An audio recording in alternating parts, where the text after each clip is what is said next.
Well, hello conflict management students, and this lecture is being recorded in my home.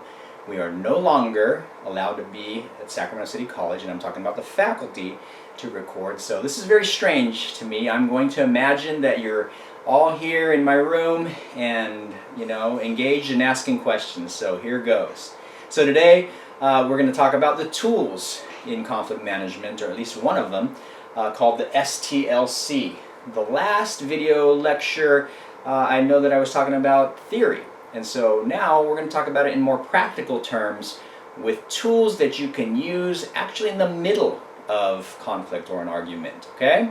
So let's get on with the S-TLC and I'll define it. So stopping, the first, one of the most important components. And then of course TLC, not tender loving care, but thinking, listening, and communicating. So if you were in class, I'd ask you, why is stopping the first component or first part of this process? And somebody would put their hand up and say, well, because you want to gain control of your emotions, of your anger. And boy, that's so important. If you've, obviously we all have been in arguments in some, at some level in our lives, and gaining control of your anger is key. So, we'll talk about that later on in this semester in terms of different techniques or strategies of how to control your anger, how to control your emotion. Your textbook in this chapter addresses a few, and I thought the first one was kind of interesting because exit temporarily to calm yourself isn't important. Obviously, if you are losing your temper, you don't want to say something or do something that you regret, so just walking away can be really important. Now, it depends on how you walk away. I had a student who walked away and took a flight to Vegas without telling their partner. And of course, you can see how that would impact their future conflicts when someone walked away. You never knew, if you're going to, engage in a discussion about what happened, for a while. So you want to say, hey, you know what, I'm just going to take off for about 5 minutes. I'm just going to take a walk around the block. Let me just have a few moments to myself, and whatever kind of strategy that you have to manage your anger, your emotions, this is when you use it. You take that time out, okay? And I mean, sometimes people, will use a nonverbal tell. Hold on, time out, and they'll use that. Students have told me that they've used that in the past, and it's been successful because it just tells the other person, hey, just give me a break, okay? Thinking. Obviously, we can't underestimate the impact of thinking during an argument, during a heated conflict, or even one that isn't so heated, right?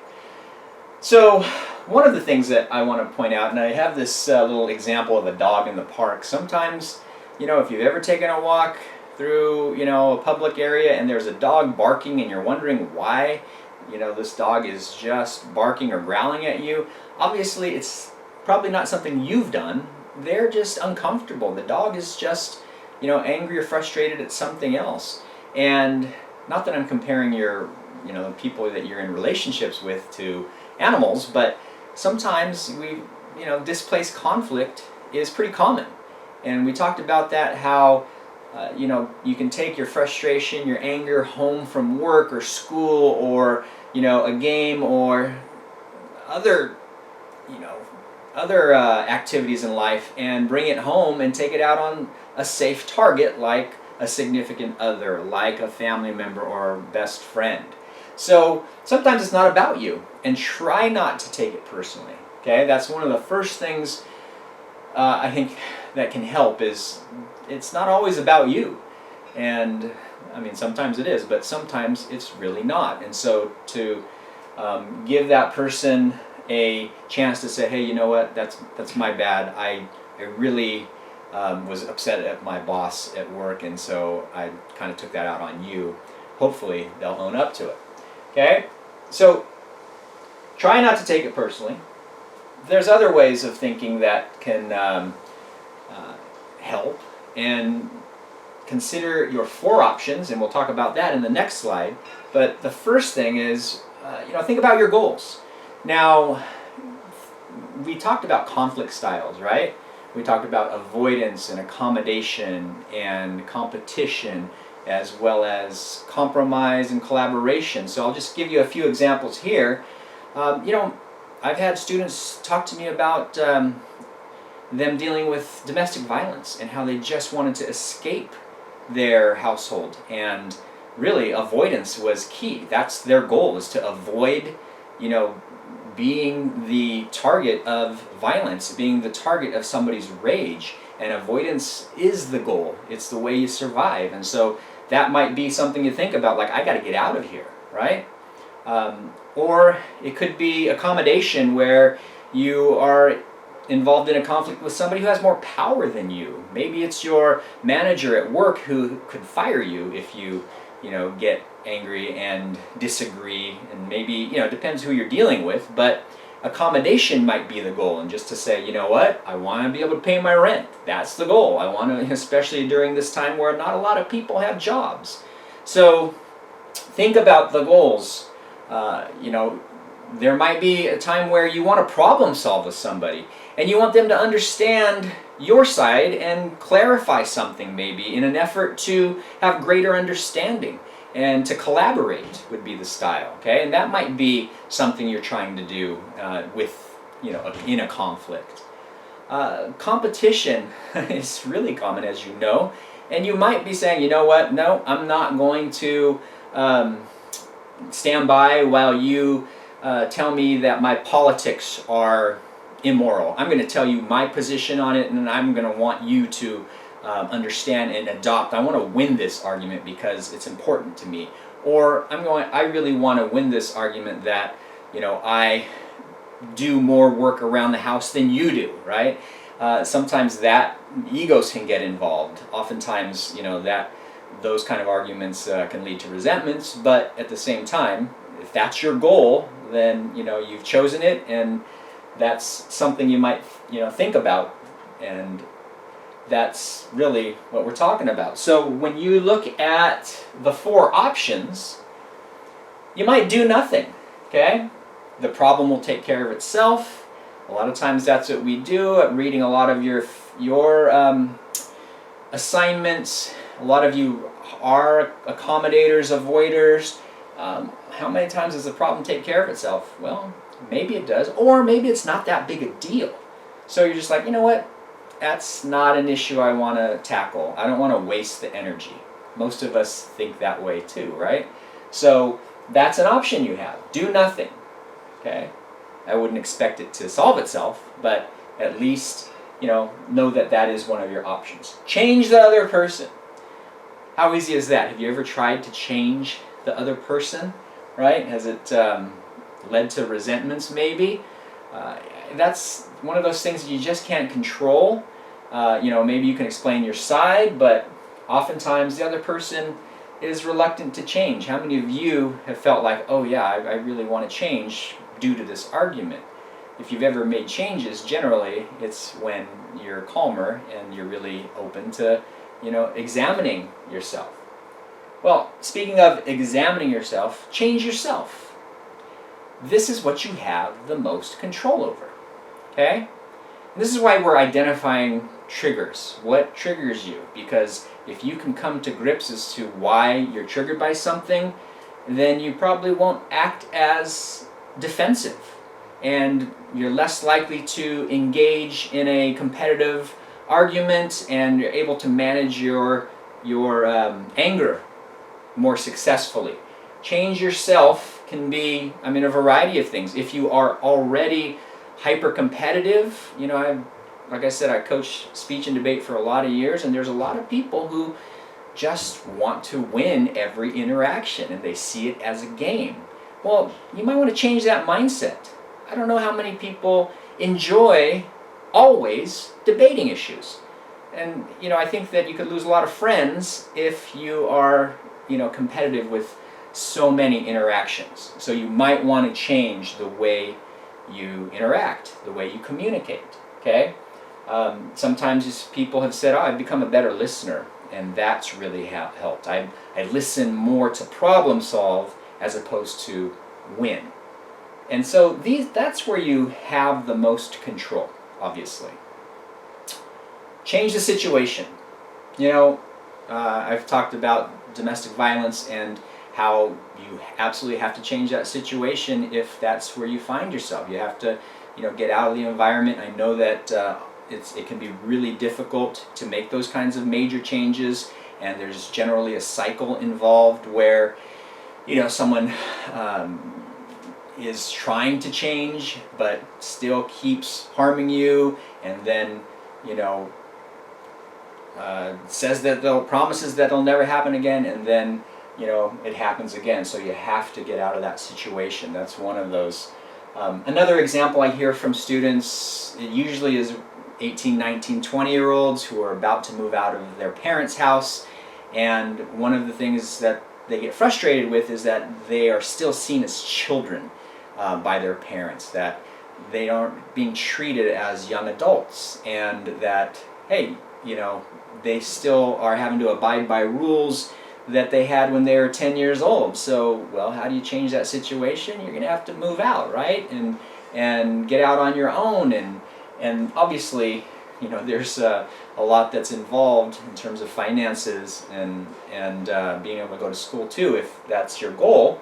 But that situation has to change. Sometimes you have to change a situation when, if you're in a relationship and it's just not serving you, either one of you, there's more energy taken than given to each other. And I think that that's something that students talk about as well when they're weighing whether to stay in a relationship or not.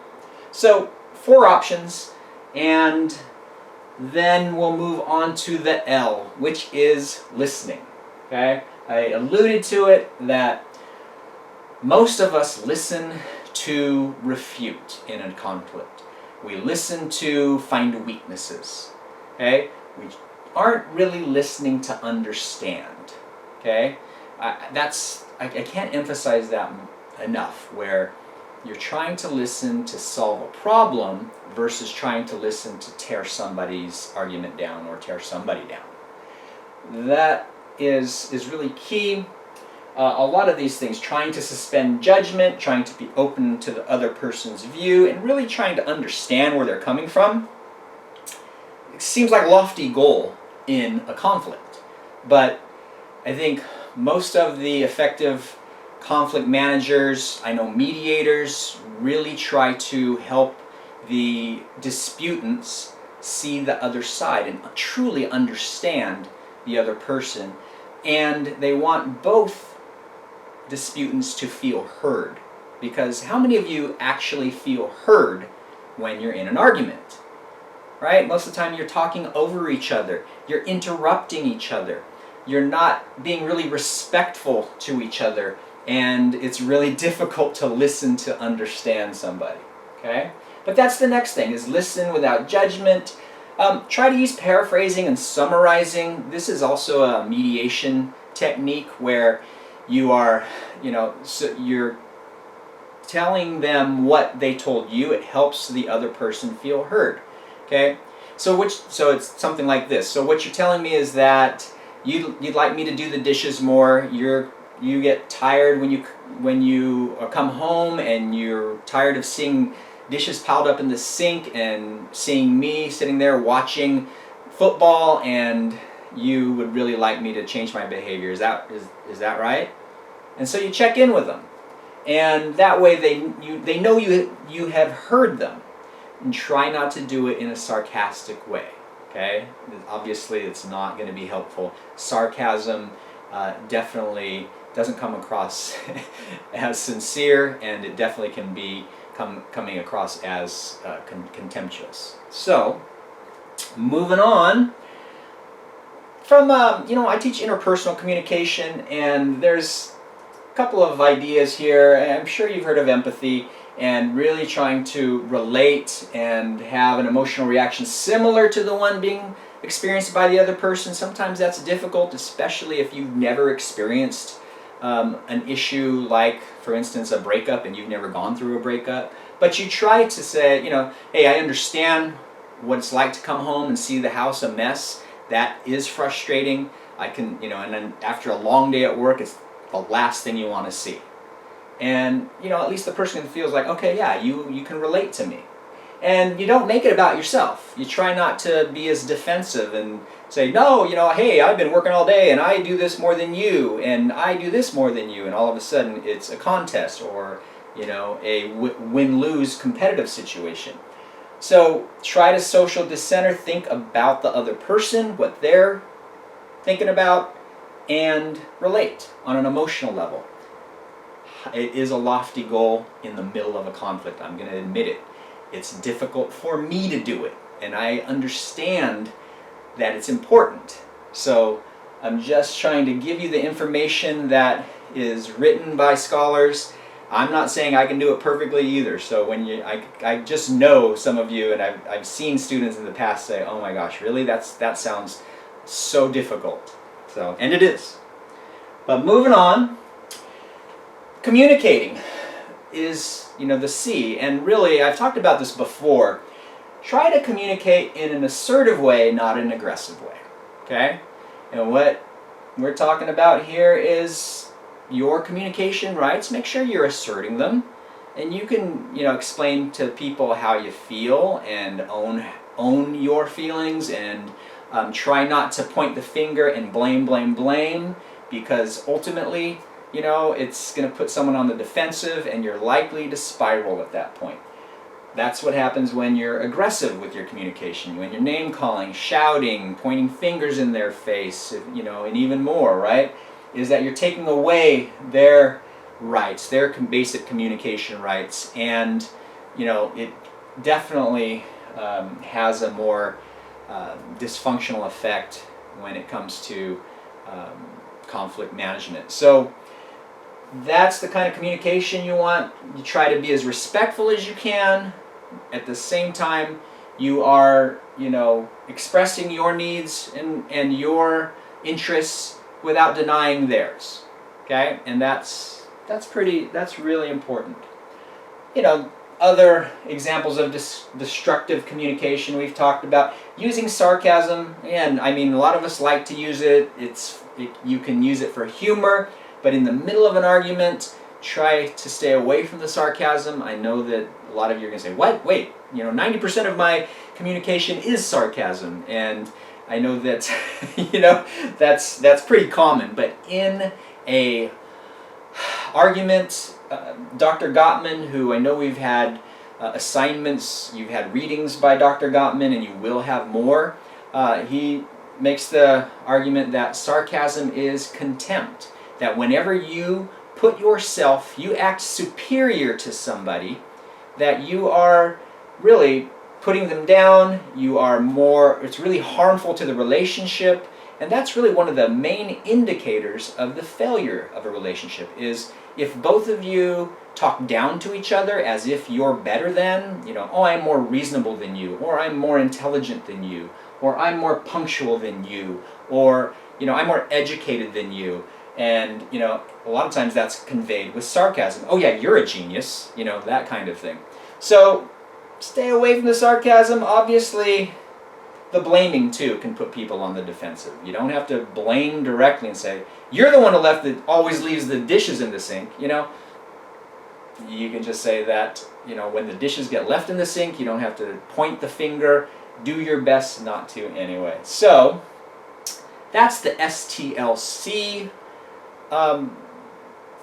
model, I suppose, and that's really what it is. It's a skill that you hopefully can employ in the middle of a conflict, and hopefully it helps you have more effective, more productive, and transcendent or transformative conflict. All right? Thank you very much, and I hope you have this is clear, and if you have any questions, please Zoom into office hours. Please email me. I hope you're enjoying the class, and have a good day. Take care.